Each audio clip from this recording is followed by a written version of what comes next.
Okay. అంటే Tollywood producer గా ఉన్నారు, బాలీవుడ్ ప్రొడ్యూసర్ గా ఛాన్స్ వస్తే మంచి మూవీ అంటే ఒక Big కథ scale. తెలుగు ఆడియన్స్ కి అంత నప్పదు, అంటే వాళ్ళకి అంత యాక్సెప్టబుల్ గా కాదు ఈ స్టోరీ. ఇంకొక language like you said Hindi or whichever language set అవుతుంది అంటే I will do, but it's not in my current plan. Okay. I don't know. Okay. అంటే ఎలాంటి జోనర్స్ ఇష్టపడతారు మీరు? అంటే చూడ్డానికి ప్రొడ్యూస్ చేయడానికి? హారర్ అసలు చూడను. అస్సలు చూడరా? అసలు చూడను.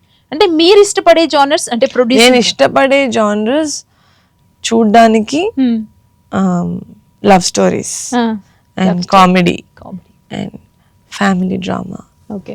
అండ్ ఇంకా ఉన్నాయి చెప్పండి పర్లేదు. స్పోర్ట్స్. అంటే ఇప్పుడు చూసే డైరెక్టర్స్ కూడా అప్రోచ్ అవుతారు కదా, వాళ్ళ దగ్గర కథలు ఉంటాయి, అందుకే చెప్పండి. అన్ని ఆ 2.5 hours ఆడియన్స్ లాగా నేను మొత్తం మర్చిపోయి ఆ వరల్డ్ లోకి వెళ్ళిపోవాలి. అది ఏ కథ అయినా ఓకే నాకు. అలా అంటే నేను చూసేవి కూడా చాలా వెరైటీ చూస్తా. నార్మల్ గా లీజర్ టైంలో ఇంట్లో కూర్చొని ఏదైనా చూడాలి అంటే the first thing I open is a romcom. Oh yeah, okay. Very very stereotypical. అంటే నెక్స్ట్ ఎలాంటి జానర్ తో రాబోతున్నారు మీరు ప్రేక్షకుల ముందుకి? I don't know the genre, but it will definitely be out and out commercial entertaining film. అంతే.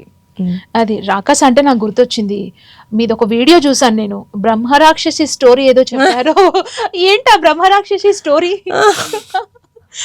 అది చిన్నప్పుడు నాకు డాడీ చెప్పిన ఒక కథ. అంటే నాకు బ్రహ్మరాక్షసి అని ఉంటది అని ఫస్ట్ టైం ఆ వర్డ్ విన్న టైం అది when I was 3 years old. ఏదో నన్ను భయపడ్డానికి అది చెప్పారు. అది తిరిగి నేనే ఆ రాక్షసి అన్నాను. ఎస్. అంటే ఇప్పుడు ఇండస్ట్రీలో కావచ్చు, మెగా ఫ్యామిలీలో కావచ్చు, ఇన్స్పిరేషన్ ఒకరి నుంచి ఉంటుంది. మీరు నటిగా వచ్చారు, ఇప్పుడు ప్రొడ్యూసింగ్ చేస్తున్నారు, ఫర్దర్ గా మళ్ళీ నటిగా రాబోతున్నారు. సో చాలా చాలా థాట్స్ ఉన్నాయి, ఇంకా మీరు బిగ్ థాట్స్ ముందుకు వెళ్తున్నారు. సో ఇన్స్పిరేషన్ ఎవరు? అంటే ఇండస్ట్రీ అవ్వచ్చు అండ్ చిరంజీవి గారు పక్క. యా. ఓకే. అంటే ఏంటి ఒక క్వాలిటీ ఏదైనా చెప్తారా? డిసిప్లిన్. ఓకే. ఫస్ట్ మూవీ అప్పుడు ఏదైనా ట్రైన్ అవ్వడం, దానికి సంబంధించి కొన్ని కోర్సెస్ కూడా ఉంటాయి కదా యాక్టింగ్ కి, అలా ఏదైనా తీసుకున్నారా మీరు? యా, అంటే మూవీకి ముందు ఇక హైదరాబాద్ లోనే చేశాను. ఓకే.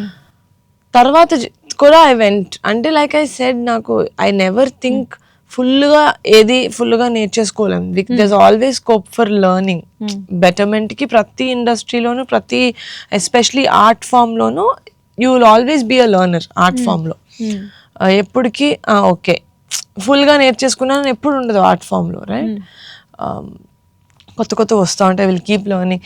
సో అలా I like learning. So even after first film release అయిపోయాక ఐ థింక్ 3 films తర్వాత 4 films, I think couple of years back I did another acting course. Okay. Atla I like learning.